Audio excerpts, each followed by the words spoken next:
క్రీస్తునందున్న ప్రియులకు ప్రేమతో వందనాలు తెలియజేయుచున్నాను. అక్టోబర్ నెల 1వ తేదీ 2024.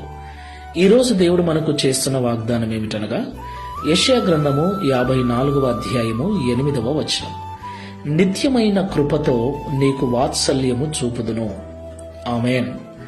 నా ప్రియమైన సహోదరి సహోదరులారా, ఈ లోకంలో దేవుని భక్తులుగా జీవిస్తున్న మనము ఆయా సమయములలో అనేక రకాల బాధలను, శోధనలను, అవమానములను, ఇబ్బందులను ఎదుర్కోవలసి వస్తుంది.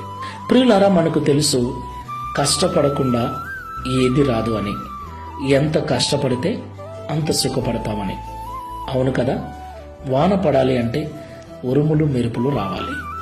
ఉరుములు మెరుపులంటే మనకు భయమే, కానీ వాన కావాలి కాబట్టి వాటిని భరించక తప్పదు.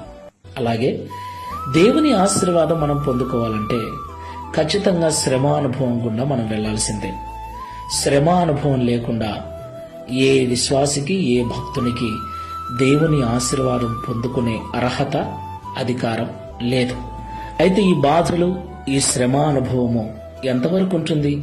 కొంతవరకే ఉంటుంది. నిమిషం మాత్రమే దేవుడు మనల్ని శ్రమల పాలు చేస్తాడు. నిమిషం మాత్రమే మనల్ని విడిచిపెడతాడు.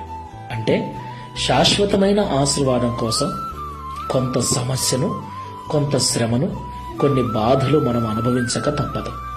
వాటిలో మనము దేవునికి నమ్మకంగా ఉంటే దేవుడు నిత్యమైన కృపతో మనకు వాత్సల్యము చూపి శాశ్వతమైన ఆశీర్వాదాన్ని ఇచ్చి మనల్ని తన కొరకు స్థిరపరుస్తాడు. ప్రార్థన చేసుకుందాం.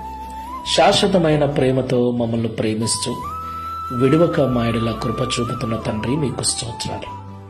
అవునయ్యా, నీ బిడ్డలమైన మేము ఆయా సమయాలలో ఎంత భక్తి చేసినా, ఎన్ని ప్రార్థనలు చేసినా, ఎన్ని ఉపవాసాలున్నా ఖచ్చితంగా సమస్యల గుండా, శ్రమల గుండా మేము వెళ్ళవలసి వస్తుంది.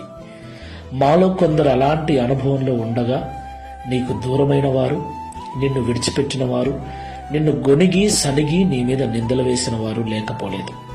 అయితే ఆ పరిస్థితులలోనే, ఆ శ్రమానుభవం గుండా మేము వెళుతున్నప్పుడే నిబ్బరము కలిగి ధైర్యంగా ఉండాలని, వాటిని కొంతకాలం మేము సహించిన పిదప శాశ్వతమైన ప్రేమను, నిత్యమైన కృపను, వాత్సల్యమును మా మీద చూపించి మా జీవితాలను ఆశీర్వదిస్తావని మాతో మాట్లాడినందుకు వందనాలు.